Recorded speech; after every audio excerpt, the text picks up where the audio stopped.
प्रिय भक्तों, आप माता लक्ष्मी को आप तो अवश्य ही जानते होंगे।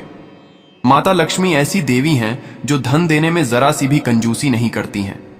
एक बार भी माता लक्ष्मी आपसे प्रसन्न हो गई तो आपके घर में इतना धन प्रकट होगा कि आपने कभी सोचा भी नहीं होगा। शास्त्र एवं वेदों में मान्यता है कि अगर आप माता लक्ष्मी के इस मंत्र को सिर्फ 21 बार भी सुन लेंगे तो रात 3:03 पर आपके घर में गुप्त धन प्रकट हो सकता है। तो चलिए, यह मौका अपने हाथ से न जाने दें। इस मंत्र को 21 बार जरूर सुनें। शायद आज आप रातों रात कंगाल से करोड़पति बन जाएं।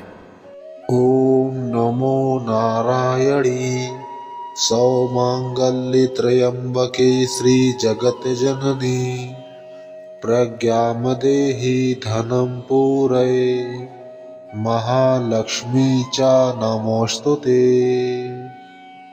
ओम नमो नारायणी सौमांगल्ये त्र्यंबके श्री जगत जननी प्रज्ञां देहि धनं पूरये महालक्ष्मी च नमोस्तुते। ओम नमो नारायणी सौमांगल्ये त्र्यंबके श्री जगत जननी प्रज्ञां देहि धनं पूरये महालक्ष्मी च नमोस्तुते। ओम नमो नारायणी सौमांगल्ये त्र्यंबके श्री जगत जननी प्रज्ञां देहि धनं पूरये महालक्ष्मी च नमोस्तुते। ओम नमो नारायणी सौमांगल्ये त्र्यंबके श्री जगत जननी प्रज्ञां देहि धनं पूरये महालक्ष्मी च नमोस्तुते।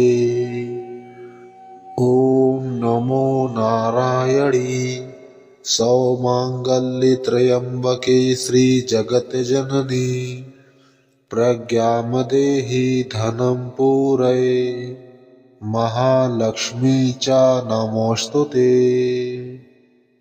ओम नमो नारायणी सौमांगल्ये त्र्यंबके श्री जगत जननी प्रज्ञां देहि धनं पूरये महालक्ष्मी च नमोस्तुते।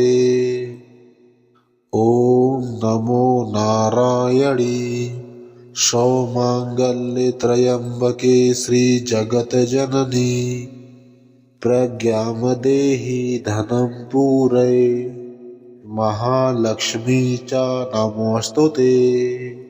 ओम नमो नारायणी सौमांगल्ये त्र्यंबके श्री जगत जननी प्रज्ञां देहि धनं पूरये महालक्ष्मी च नमोस्तुते। ओम नमो नारायणी सौमांगल्ये त्र्यंबके श्री जगत जननी प्रज्ञां देहि धनं पूरये महालक्ष्मी च नमोस्तुते।